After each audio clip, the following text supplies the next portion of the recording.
Okay guys, you're here for the blueprint. Now in this series, we are going to be breaking down fights, letting you know who we think is going to win and how they should do it. I'm here with the one and only Barry Jones, former super featherweight champion.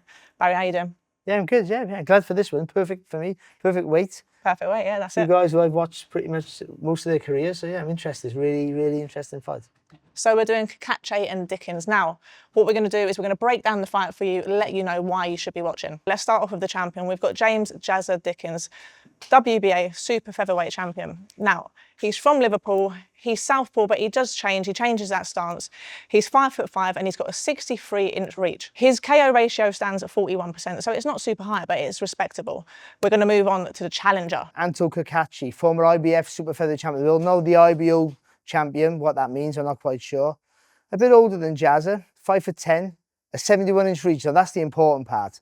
I mean, only 9 knockouts in his 21 wins, but he hits a lot harder, I would say, than his record suggests. Has the height advantage, so he has the reach advantage, and he has plenty of speed and power to boot. Yeah, it's a massive thing. For Jazza Dickens, I was there in Istanbul the night he won the world title, and or the interim world title, or regular, whatever they call it nowadays.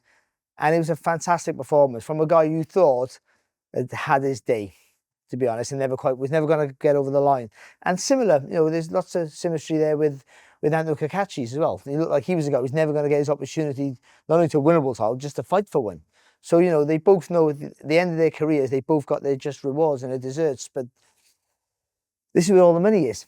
And quite often at the end of your career is where all the money is. And now they've just got that there, even though they're not the youngest spring chickens in the division.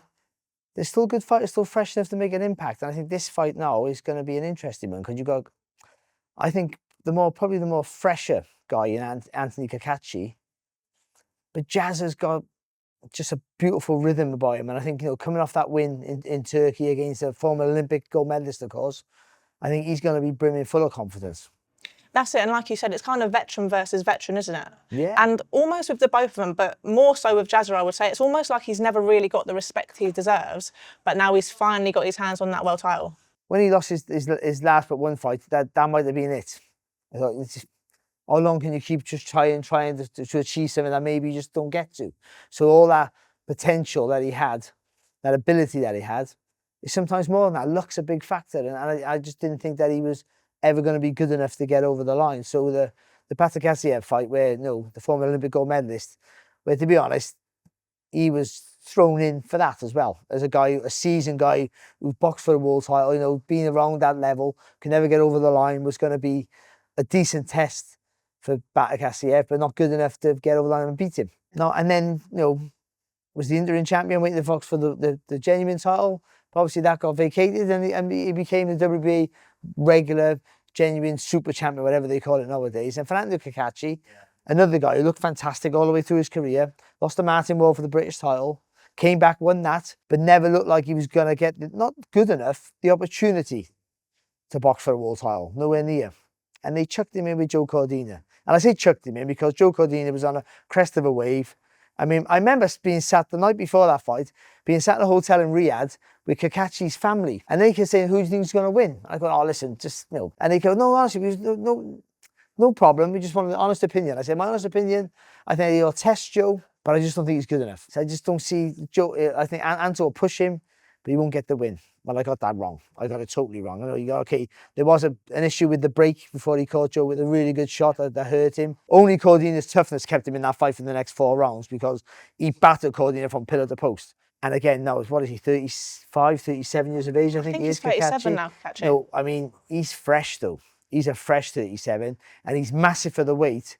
But I think he makes the weight quite comfortable. He's one of those freak of natures who's too big for the weight, but makes it without the massive struggle, which makes him such a danger because he's snappy with his shots. He hits harder than what his record suggests. He's good going forward. He's arguably better going back. To beat him, you need good footwork, a good chin, and you need to fight at angles, which is pretty much what Jazza has. Because he has been stopped before, hasn't he, Jazza? He has been stopped before, so he can be hurt. But he does take a good shot as well. But he has great feet. He's tenacious. He's always looking to work. And when he gets to the target, and we'll talk about this later on, he can find the angle. I think that's going to be key for him. And that will cause cause Cacace plenty of trouble if he can do that. Right, before I'm going to stop you there because we're going to get there. But that's it, a huge fight, world title fight. Jazza has finally got his hands on that world title, but now it's the hard part. He's got to defend it.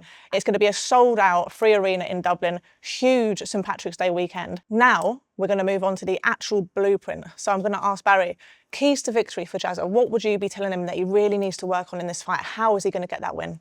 It's constant movement. So you're the shorter fighter, you've got to get from A to B, which is always difficult when you're the shorter fighter. I would know that, of course. And the reach, he has a shorter reach, but if you have fast feet, you can make that up. And it's not just having feet, you're going from A to B, it's how do you get there? The constant movement. So he shifts a lot. He doesn't bounce really on his feet, but he shifts a lot with his movement, Jazza Dickens. So the upper body's always moving. And what that does is when your opponent's setting himself to hurt you with a shot or throw a jab, because he's thinking, I got to keep on the end of those long levers. That's my job. And Jazza's job is to get inside that. That's harder for Jazza than it is for Anto. Theoretically, you would say that. But if you're always feinting, always tipping, always moving, he's thinking, where is he? So it's going to be a lot about who can get their lead foot on the outside. Feet is everything in boxing. It's not about just having fast feet or having busy feet. It's having smart feet. And Jazza has quite smart feet. Well, that takes us on to danger signs. So what would you be looking out for if you're in Jazza's corner and you're looking for those danger signs? What are some of Cacace's massive weapons that Jazza should be looking out for? Well, Cacace wants you to come at him. Right. I know he can push you back. He wants you to come at him because he wants you to walk onto this every time. Because that shot, he throws with so much conviction and turns his hips into the shot that once it's there, unless you're really sharp, you got to take it. When you're the shorter fighter and you got to come in low, that's a dangerous weapon to be aware of. So for Jazza, it's keeping the head on the outside, which makes it difficult to get the fluency to slide into distance. But that's where the foot placement has to be good. You've got to get the foot on the outside, but be aware of that uppercut. And I say it all the time. What you do after the punch is as important as the punch itself, because if you land with a good shot, but then take two back, you've just wasted your time. Yep. Or if you land with a good shot, you take one just as good, you still wasted your time. You've got to be aware of what comes back. Because Cacace will catch him on the way out with those long arms. Cacace quite often hits you when going out. Because he knows, because he has such long levers against everything he fights, he knows he has a free shot when you go out. That's Jazza Dickens. Now let's get into the challenger, Anthony Cacace. So, keys to victory. Again, distance control. Yeah. It's going to be paramount. He wants you to come at him, but he wants you to attack out of necessity, not when you want to. It's a different intensity. So when you throw punches when you want to, you're relaxed, you get your breathing right, it's smoother and more fluent. When you throw in the pressure, say something like Golovkin, he'd force you to throw in the pressure to survive. But with that, your timing and distance is wrong. Because your breathing is wrong. You tire quicker and you tense up and you snatch. So for him, he wants to keep Jazza whipping that jab in his face. Bam, bam. Threatening him with the uppercut all the time. He knows, giving that wide stance. Go on, tempt him. Come on, come at me, come at me, come at me. When he comes at you, whip that uppercut. Don't matter if it hits him. You've got to whip it like it's the last punch you're going to throw. Okay, so it's all about distance, really, to catch it. Yeah, massively, yeah. And not always keeping him on the end there, making him, you want him to come in, but on your terms. So you can catch him on his way in. Yeah. That's it. And danger signs. So what should Cacace and his team be looking at in Jazza and thinking, we got to be aware of that? I most definitely think that overhand left over the top, that big over, if he comes in low. Every time he comes in low, you got to take a step back with a back foot's got to go back first. But when you retreat, it should be back foot, front foot. When you attack, it should be front foot, back foot. But I mean, quite often, I said this already, tall fighters stand up tall when you come in low. So when he comes in low, I mean, you're tall, but height's not your friend. Reach is your friend. I know from being a short fighter, the view looking up is better than the view looking down. Yeah, you see so much more. It opens, honest to God, you get inside and you just go, wow. So I think for me, the danger signs for Jack is him sliding in with his feet, moving his head a lot, and certainly, yeah, if he gets inside you, you got to negate that as quick as you can. So also, let's go into what's at stake. So what does a win mean for each man and what does a loss mean for each man? Like we said, these guys are at the tail end of their career in a weird way, really. They're both in their mid to late 30s now. Yeah, I think a loss for either one. Not so much for the age, though the age is a big factor. It's just how they've been promoted. That they're not really seen as a massive marketable commodity. Yeah. Never have throughout their careers. No fault of their own, because they're good to watch. I would say this for both of them. They both won a world title when it looked like they weren't going to get over the line. Yeah. I mean, there's always money to pick up, but there's a long life after boxing, I know that. So to go away being a world champion is something you stay with. It never leaves you. That like being a world champion, it's your lifetime ambition. And you being a boxer, just to win things is amazing.